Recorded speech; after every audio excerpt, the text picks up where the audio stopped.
नमस्कार, मैं जितेंद्र चतुर्वेदी। मतांतर में आप लोगों का स्वागत है।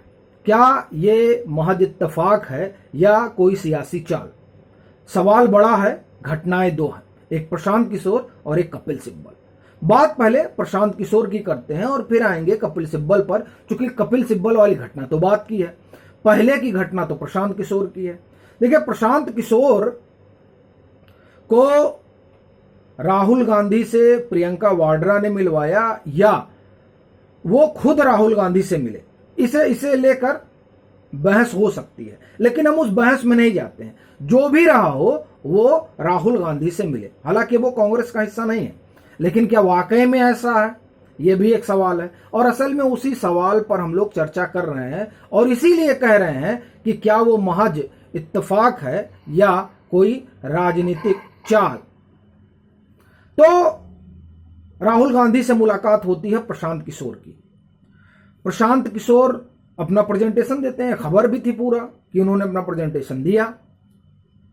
आगे बढ़ने से पहले एक चीज याद रखिए, आप ध्यान रखिए कि प्रियंका वाड्रा की बड़ी महत्वपूर्ण भूमिका है जब हम बात जिस संदर्भ में पूरे कर रहे हैं, वो चाहे हम कपिल सिब्बल वाले संदर्भ की करें और चाहे प्रशांत किशोर वाले संदर्भ की करें। कैसे, वही बताऊंगा। अभी कपिल सिब्बल और वाला सुन के आप बड़ा गड्ढमड मत होइएगा, आराम से सुनिए। तो इन्होंने प्रेजेंटेशन दिया राहुल गांधी के सामने। राहुल गांधी ने प्रेजेंटेशन देखा, अब अच्छा लगा खराब लगा मालूम नहीं। तो उन्होंने कहा कि हम ये प्रेजेंटेशन जो है दिखाना चाहते हैं अध्यक्ष को, मतलब सोनिया गांधी को भी।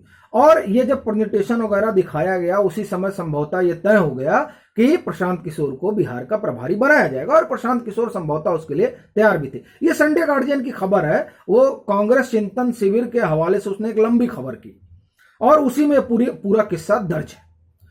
तो जब ये हुआ कि नहीं प्रेजेंटेशन दिखाना चाहते हैं अध्यक्ष महोदया को भी, तो उसमें ये हुआ कि देखिए आप प्रेजेंटेशन तो दिखाइए, लेकिन ये शर्त रहेगी कि वो जरूरी नहीं कि आपका प्रेजेंटेशन लागू ही हो। वो जब पार्टी तय करेगी कि आप जो बता रहे हैं वो आए या ना आए, मतलब वो लागू हो या ना हो। वैसे तो ये चर्चा थी कि प्रशांत किशोर जो प्रेजेंटेशन दिखा रहे हैं वो तमाम पत्रकार बता चुके हैं गांधी परिवार को, जो गांधी परिवार के करीबी हैं, लेकिन प्रशांत किशोर स्ट्रेटेजिस्ट हैं तो उन्होंने अपने हिसाब से प्रेजेंटेशन रखा। अब वो जो सोनिया गांधी के सामने प्रेजेंटेशन रखना चाह रहे थे, तो उसके लिए केसी वेणुगोपाल ने पूरा फैसिलिटेट करवाया ताकि वो वहां रख सके। इधर वो प्रेजेंटेशन देने गए और उधर राहुल गांधी विदेश चले गए। इसका मैसेजिंग बड़ा गलत गया कि अब बताइए, राहुल गांधी ने ही पूरा भूमिका बनवाई कि आप प्रेजेंटेशन दीजिए और वो खुद चले गए, तो इसका मतलब हुआ कि बहुत दिलचस्पी उनकी नहीं। और इधर जब वो प्रेजेंटेशन दे रहे थे तो वहां जाहिर तौर पर अध्यक्ष के सामने आप प्रेजेंटेशन दे रहे हैं, तो कांग्रेस के बड़े नेता भी वहां थे। उन लोगों ने कोई रुचि नहीं दिखाई और वहीं पे, या आप कहिए कि उस तमाम बातचीत में प्रशांत किशोर को यह लगा कि कोई बहुत बड़ी भूमिका हमारी नहीं होगी कांग्रेस में, जैसा कि हमने सोच रखा है। भले ही हमको बिहार का प्रभारी बना रहे हैं, लेकिन हमें बिहार तक ही सीमित रख दिया जाएगा। और प्रशांत किशोर क्या चाहते हैं? प्रशांत किशोर तो राष्ट्रीय भूमिका तलाश रहे हैं। वो तो राष्ट्रीय राजनीति में नरेंद्र मोदी के खिलाफ एक विपक्ष खड़ा करना चाहते हैं, तो उनको लगा वो नहीं कर पाएंगे और उन्होंने कांग्रेस में शामिल होने से मना कर दिया। कांग्रेस में शामिल होने से मना कर दिया। अब आगे की कहानी ध्यान से सुनिए। और चले गए बिहार और उन्होंने कहा कि अब हम पार्टी बनाएंगे। तो ये हुआ, लीजिए अब पार्टी बनाएंगे। फिर उन्होंने प्रेस कॉन्फ्रेंस की और कहा हम पार्टी नहीं बनाने जा रहे हैं फिलहाल, अभी हम बिहार टहलेंगे। अच्छा, उन्होंने बिहार टहलना शुरू कर दिया, बिहार की यात्रा करेंगे और बिहार को समझेंगे। और जब वो बिहार की यात्रा कर रहे हैं तो जाहिर तौर पर जो सरकार है उसी को आड़े हाथ लिया जाता है, लेकिन वहां सरकार राजद की भी रही। राजद को लेकर वो उसी तरह से सॉफ्ट दिख रहे हैं जैसे कांग्रेस रहती है, और हमलावर है जदयू पर। उस जदयू पर, जिस जदयू के वो एक समय में उपाध्यक्ष भी रहे, उस जदयू पर और उन नीतीश कुमार पर, जिन नीतीश कुमार के एक समय ये बड़े विश्वस्त हुआ करते थे। और वो दौर लोग याद करते हैं कि जब प्रशांत किशोर जदयू के उपाध्यक्ष बनाए गए और इन्होंने बकायदे 2015 में पूरा नारा दिया नीतीश कुमार को लेकर कि नीतीश कुमार बा बिहार में बहार बा, हम लोग उस समय चुनाव भी कवर करने गए थे। तो बहरहाल तो वो उस जिस नीतीश कुमार को जिताने के लिए नारे गढ़े गए, अभियान चलाए गए, और ये इतने विश्वस्त थे कि आरसीपी सिंह साइडलाइन हो गए और उनके बगल में बैठने लगे नीतीश कुमार के। उस नीतीश कुमार पर अब वो हमला कर रहे हैं और वो कह रहे हैं जो जाति जनगणना वाला मामला है या विशेष राज्य का दर्जा दिलाने वाला मामला है, ये सब सिगूफा है, ये अपनी सियासत सिर्फ कर रहे हैं नीतीश कुमार। देखिए इस तरह का हमला कर रहे हैं और बिहार में घूम रहे हैं। यह आप गौर करिएगा कि इनको बिहार का प्रभारी बनाना चाहती थी कांग्रेस, और किन्हीं कारणों से ये कांग्रेस ज्वाइन नहीं करते हैं, लेकिन अपनी कर्म भूमि बिहार को ही बनाते हैं। और जिस तरह कांग्रेस हमलावर नहीं है राजद पर, उसी तरह ये उस पर हमला करने से परहेज करते हैं और एनडीए और खासकर जदयू पर हमला करते हैं और एक नरेंद्र मोदी के खिलाफ विपक्ष खड़ा करने की कोशिश करते हैं। अभी आप एक चीज ध्यान रखिए कि यह चर्चा खूब रही कि प्रियंका वाड्रा फैसिलेट कराई राहुल गांधी से इनके मिलने की। हालांकि वो डिनाई होता है, लेकिन ये चर्चा आम है कि प्रियंका वाड्रा जो है वो कीन है कि प्रशांत किशोर को कांग्रेस में होना चाहिए। और अब आप दूसरी तरफ देखिए, कपिल सिब्बल झामुमो उनको भेज रही थी, यूपीए का हिस्सा है, लेकिन वो झामुमो से उनकी इच्छा नहीं हुई। राजद भी उनको भेज देती, लेकिन उनकी इच्छा नहीं हुई। वो खबर है कि टीएमसी से उन्होंने संपर्क किया और टीएमसी ने कहा कि आप पार्टी ज्वाइन करें। उन्होंने कहा ना, पार्टी नहीं ज्वाइन करेंगे। निर्दल आए और समर्थन किसने किया? समाजवादी पार्टी ने। यह कहा जाता है कि प्रियंका वाड्रा का बड़ा अच्छा संबंध है अखिलेश यादव और उनकी पत्नी डिंपल यादव से। चर्चा यह भी है कि 2017 में जो कांग्रेस का समाजवादी पार्टी से गठबंधन हुआ था, उसमें जो बड़ी भूमिका थी वो प्रियंका वाड्रा की थी।